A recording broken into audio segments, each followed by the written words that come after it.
Welcome back to your channel women diary and this is Seema. तो friends, जैसा कि ये जो आज की वीडियो है आपने थंबनेल पे देखा होगा कि अब जो है हमारे सीटेट एग्ज़ाम के लिए ऑलमोस्ट जो है 1 महीना बाकी है। एंड 1 महीने में किस तरीके से आप अपनी प्रिपरेशन करें, किस तरीके से आप अपनी मतलब आपकी जो स्ट्रेटेजी होनी चाहिए ताकि इस 1 महीने के अंदर ये जो सीटेट एग्जामिनेशन है इसको आप ईजिली क्वालिफाई कर सके, क्लियर कर सके। एंड मैं इस वीडियो के थ्रू आपसे अपनी जो मेरी स्ट्रेटेजी थी वो शेयर करूंगी, जिस स्ट्रेटेजी को फॉलो करके मैंने अपना सीटेट एग्ज़ाम, अगर आपने मेरी पहले वीडियोस में देखा होगा तो मैंने आपको बताया है कि मैंने भी अपना सीटेट एग्ज़ाम 1 महीने में ही क्वालिफाई किया था। एंड वो मेरा फर्स्ट अटैम्प्ट ही था, मैंने अपना सीटेट एग्ज़ाम अपने फर्स्ट अटैम्प्ट में क्लियर किया है। सो इसलिए मुझे लगता है कि शायद जो स्ट्रेटेजी मैंने फॉलो की है वो स्ट्रेटेजी अगर मैं आपके साथ शेयर करूँ तो ये आपके लिए बेनिफिशियल होगा। तो let's go to topic friends, जिस बारे में मैं आपसे आज बात करना चाहती हूँ। तो फ्रेंड्स देखिए, सबसे पहले मैं आपको बताती हूँ ना, और ये सब आपको सब बोलते हैं और आप ये जानते भी है, बट कहीं ना कहीं आप इसको स्किप करके चलते हैं। बट PYQ को स्किप मत करिए। Yes friend, previous year questions उनको आप बिल्कुल भी स्किप मत करिए। देखिए फ्रेंड, जब मैंने जुलाई का ये जो था वो मैंने एग्ज़ाम दिया था, और ये जो है 21 जनवरी का पेपर है मेरे पास, सीटेट का पेपर 2 है। एंड ये जो पेपर है ना, मेरे किसी एक रिलेटिव ने दिया था, तो मुझे पता चला तो मैंने उनसे मांगा था, तो उन्होंने अपना जो पेपर मुझे दिया था। एंड ये जो पेपर है, जब हमारे पास आप क्या करें ना, और ये ज़रूरी नहीं कि आपके पास पेपर हो, अभी तो बहुत सारे आप देखें तो PDF फॉर्मेट में आपको पेपर मिल जाएंगे। बहुत सारे चैनल्स जो आपको प्रोवाइड कर रहे हैं यूट्यूब पे। एंड साथ ही साथ आपके पास बुक्स होगी, उस बुक में भी आपके पास सबसे पहले प्रीवियस ईयर्स के क्वेश्चन रहते हैं। तो अगर आपने अभी तक लगा लिया है तो बहुत अच्छी बात है, नहीं लगाए तो उसको लगाइए। एंड ट्राई करिए कि जो PYQs हैं उनको बस एक बार लगाकर मत छोड़ दीजिए, उसको आप एक बार लगाइए, बहुत तरीके से लगाइए, जो आ रहा है जेन्युइनली करिए, नहीं आ रहा उसको जेन्युइनली छोड़ दीजिए। एंड उसके बाद जो मोस्ट इंपॉर्टेंट है वो है एनालिसिस। एनालाइज करिए कि जो क्वेश्चन सही है उसको भी पढ़िए। मे भी हो सकता है आपने बस ऐसे तुक्के में लगा दिया हो, या फिर आप बाय चांस सही हो गया होगा, उसका जो मेन था वो आंसर, वो कहते हैं ना कि रियल थिंकिंग प्रोसेस वो नहीं था। तो आप इसलिए सारे अपने क्वेश्चंस को एनालाइज करिए, बिल्कुल प्रॉपर वे में करिए। अगर आपको, मैं ये नहीं कह रही बुक से ही करिए, अगर आपको बुक फॉर्मेट में भी बहुत सारे बच्चों को जो है वो थोड़ा सा बोरिंग लग सकता है, नहीं समझ में आ सकता है। बहुत सारे बच्चे ऐसे होते हैं, मैं भी उनमें से एक हूँ कि अगर कोई समझाता है तो अच्छे से समझ में आता है, तो आप बस डाल दीजिएगा ना। मतलब अगर आपको लास्ट दिसंबर 23 में हुआ था वो डाल दीजिएगा, आपकी जो PYQ सॉल्यूशन विद सॉल्यूशन, आपको सब्जेक्ट वाइज बहुत सारे आ जाएंगे। सारे टीचर्स अपने में बेस्ट होते हैं, आपको जिस टीचर का मन करे आप उस टीचर का करिए। उसी तरीके से आप जनवरी का भी कर सकते हैं, उसी तरीके से आप ये जो अभी जुलाई में हुआ था इसका भी कर सकते हैं। और साथ ही साथ में आप करिए उन क्वेश्चंस के, अगर आपके पास मतलब नहीं है पेपर या फिर नहीं आप PDF से कर रहे तो उस क्वेश्चन को उस चैनल से आप डायरेक्टली पॉज करके नोट डाउन कर लीजिए, ताकि उसको आप मल्टीपल टाइम क्या कर सकते हैं, सॉल्व कर सकते हैं। एंड क्या होता है ना, जब ये पेपर मुझे मिला था ना फ्रेंड्स, मैंने इसको एक गो में बिल्कुल मतलब जो है सही कर लिया था। ऐसा बिल्कुल भी नहीं, सही किया था बट ऐसा बिल्कुल नहीं, मैंने फर्स्ट टाइम ही कर लिया था। मैंने ऑलरेडी इस पेपर के क्वेश्चन जो है 2 बार यूट्यूब चैनल से ऑलरेडी, जब मेरे पास पेपर नहीं था तब जैसे मैंने आपको बताया कि मैं बस डालती थी कि 21 जनवरी में हुआ था, वो 21 जनवरी जो है PYQ विद सॉल्यूशन मैथ्स, मेरा मैथ्स एंड साइंस सब्जेक्ट है, तो मैथ्स साइंस या फिर CDP या फिर लैंग्वेज। तो क्या हुआ था ना फ्रेंड्स कि इस तरीके से मैंने इसको 2 बार सॉल्व कर लिया था ऑलरेडी, और जब ये मेरे पास पेपर आया तो मेरे लिए बहुत इजी था, बिकॉज सारे क्वेश्चन उसी टाइप के थे। एंड फ्रेंड्स, यही होता है, सीटेट अपना पैटर्न नहीं चेंज करता है, मोस्टली फ्रीक्वेंट पैटर्न्स ही होते हैं। बस क्या होता है ना, थोड़े से जो डिजिट्स इधर उधर कर देता है, या फिर थोड़े से टॉपिक क्वेश्चन अलग इधर उधर कर देता है। अदरवाइज आप अगर इस तरीके से करेंगे तो बेनिफिट रहेगा।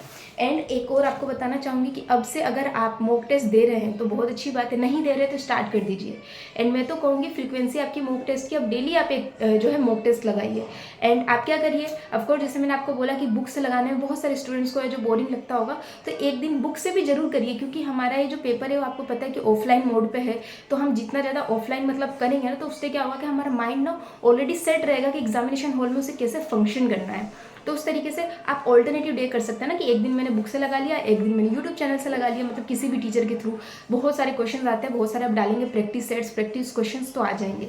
साइंस एंड मैथ्स के लिए मैंने जो पर्सनली मेरे जो फेवरेट टीचर हैं वो है, मैंने आपको बताया है, बहुत सारे वीडियोज़ में बताया, काजल धामी मैम, जो कि पीपल टीचर पढ़ाती हैं, यूट्यूब चैनल है उनका साइंस एंड मैथ्स के लिए। तो मतलब मुझे उनका बहुत कंटेंट अच्छा लगता है, मेरे लिए बहुत बेनिफिशियल था। मैंने नोट्स प्रिपेयर किया था, वो भी मैंने आपके साथ शेयर किया है।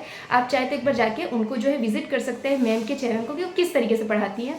एंड साथ ही साथ में फ्रेंड्स, आप क्या करें ना कि जैसे कि फॉर एग्जाम्पल आपको बताऊँ, वो मैम ना नेगेटिव, वो मैम क्या, कोई से भी आप अगर देखेंगे ना तो नेगेटिव क्वेश्चन जो टैग वर्ड्स आते हैं, वो टैग वर्ड भी आप किसी भी यूट्यूब चैनल पर बस टैग वर्ड और सीटेट डालेंगे तो आ जाएगा, आप उनको भी कर लीजिएगा।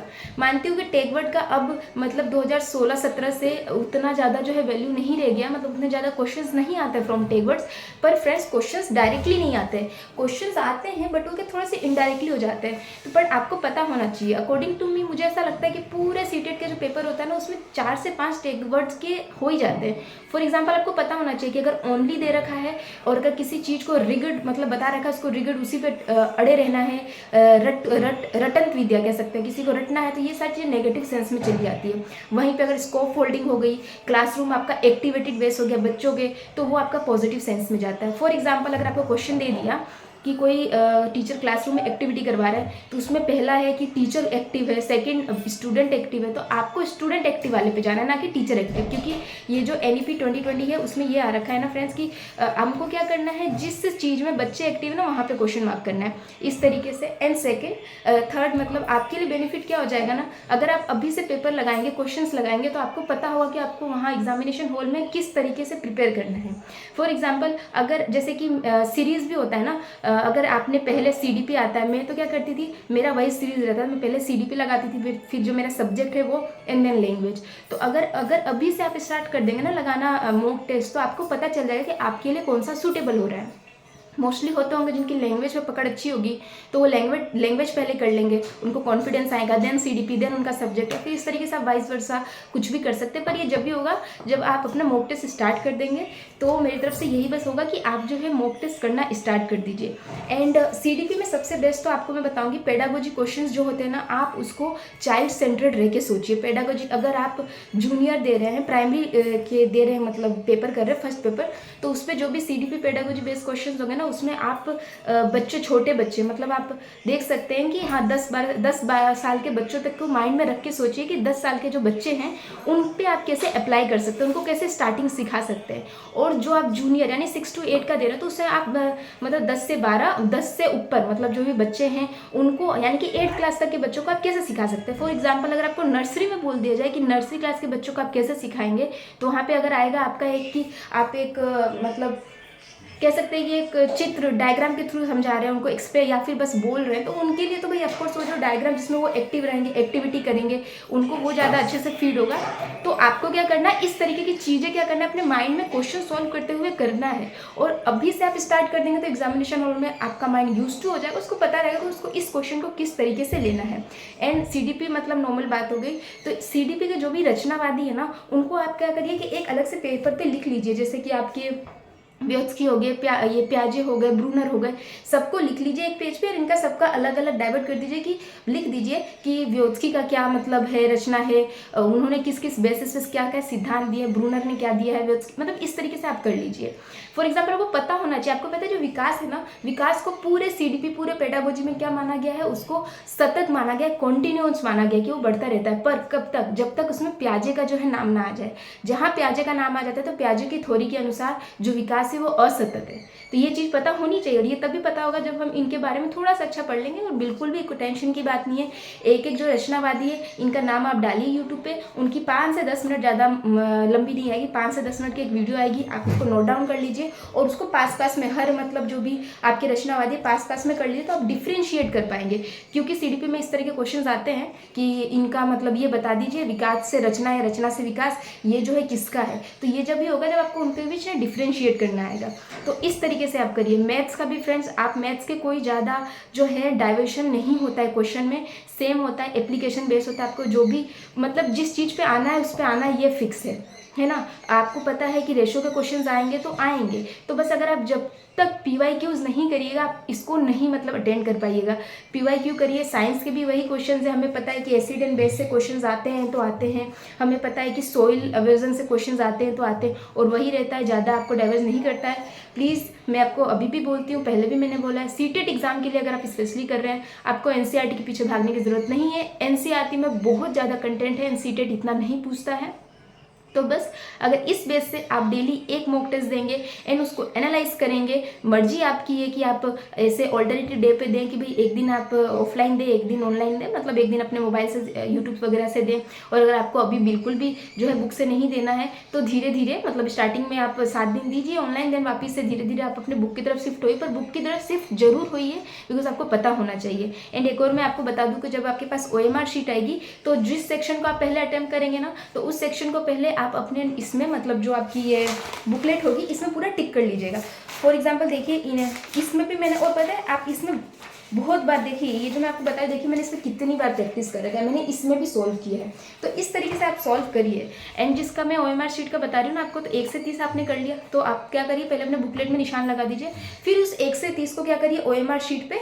OMR शीट अभी आपके पास नहीं होगी, चाहे तो आप प्रिंट आउट निकलवा सकते हैं, मैंने अपने टेलीग्राम पे भी डाला है, एंड हिमांशी मैम की वो है, आप कहीं से भी ले सकते हैं। अगर नहीं है, उससे नहीं मर्जी है, तो आप नॉर्मली अपने कॉपी में 1 2 3 करके फिर उस पर टिक करिए। ऐसा गलती बिल्कुल मत करिए कि मैं पहले पूरा 1 से 20 से क्वेश्चन है उसको अपने जो कहते हैं शीट में करूँगा, मतलब बुकलेट में करूँगी, एंड देन उसके बाद एक पर एक सारे गोले भरूँगी अपने बुकलेट में, तो वो मतलब बिल्कुल भी जो है वर्दी नहीं होगा आपके लिए, अच्छा नहीं होगा। और ना ही ऐसा करिएगा कि एक किया एक भरा, एक किया एक भरा, उसमें बहुत कन्फ्यूजन हो जाता है। इन कन्फ्यूजन से क्या हो जाएंगे ना, आपके क्वेश्चन के गोले ऊपर नीचे हो जाएंगे, जो आपके लिए मतलब बहुत ही ज़्यादा बेकार मतलब रिजल्ट आ सकता है, क्वेश्चन सही होते हुए गलत हो जाएंगे।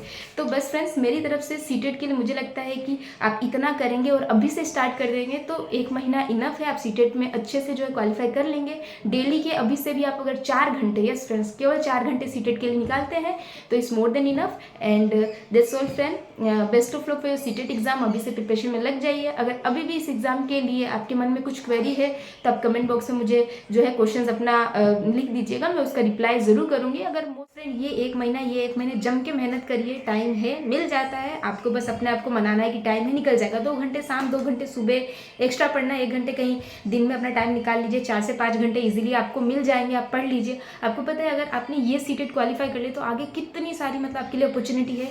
BPSC 4.0 है, क्योंकि आपको पता है कि अभी तक इसमें डोमिसाइल लागू नहीं हुआ है। BPSC 4.0 है, DSSS वैकेंसीज आने के भी पूरे चांसेस है मार्च तक। उसके बाद आपकी KVS की वैकेंसी ऑफकोर्स आएगी, इतनी सारी वैकेंसीज है, पर कब, जब आप सीटेट क्वालिफाई करेंगे। तो दैट्स ऑल फ्रेंड, वीडियो अच्छी लगी हो तो थम्स अप करना ना भूलें, और अगर अभी चैनल पर न्यूली विजिट करें तो डू सब्सक्राइब विमेन डायरी।